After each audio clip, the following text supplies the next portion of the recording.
Hi everyone. We were talking about conflict, and I had a follow-up question, which I'll read out.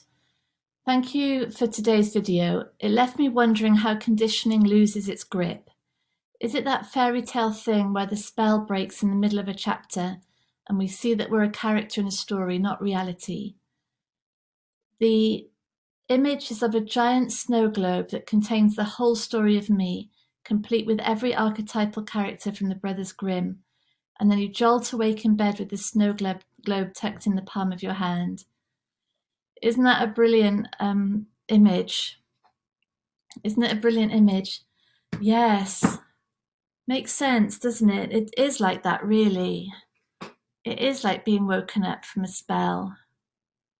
The spell of what's being believed, the spell of what's being learned as actual fact. And then there's a waking up from it, and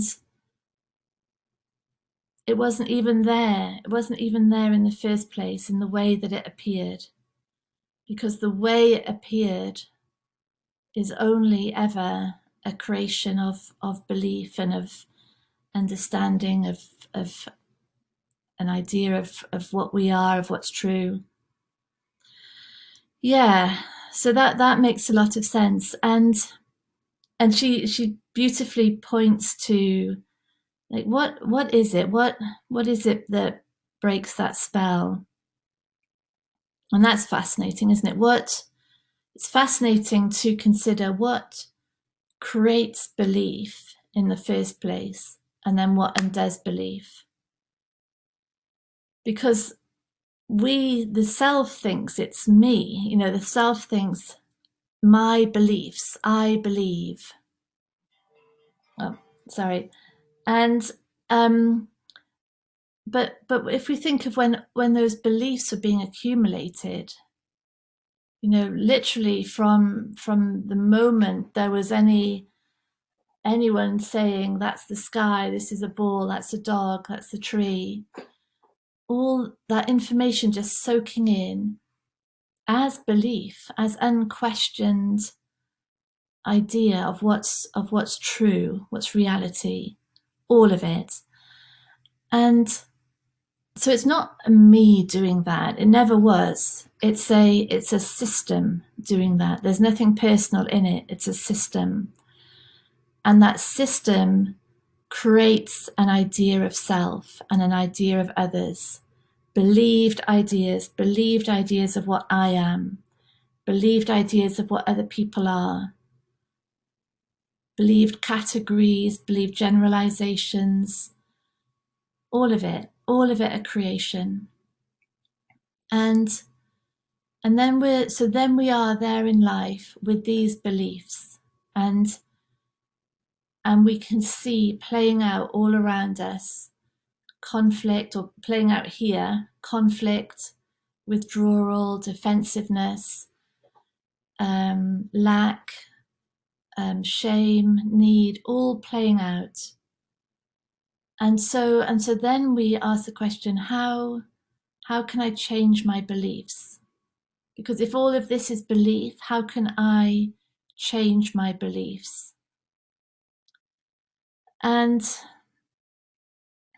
again, it's a confusion, that question, because the I that is the I that thinks it's the thing in charge of all the beliefs is also a belief, isn't it? It's also a creation. So how do I change my beliefs in order that I can have a better life? Is the confusion at the heart of this dream world. And instead what's happening is we're seeing that, like, that's the brick wall of this conversation that says, no, there's no self that acquired the beliefs. There's no self that will get rid of the beliefs. That's just a system happening. And the perfection of the system is that it's making transparent all beliefs. So in every conflict, in every withdrawal, every protection, with enough stillness, it can be seen the beliefs that are at the heart of that.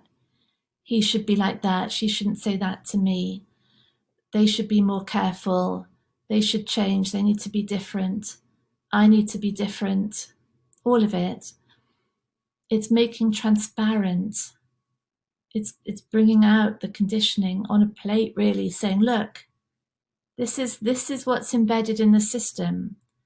Is it true? Does it make sense?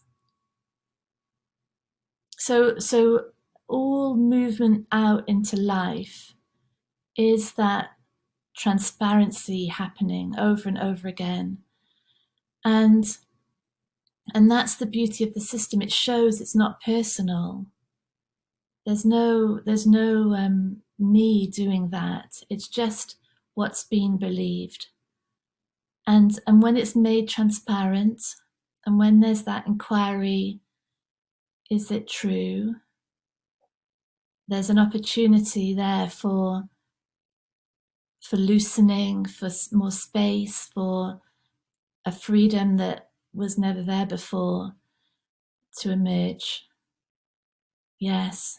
And how does it happen? And the lady mentions whether it's, you know, non-dual, or whether it's luck or grace or love that's creating it.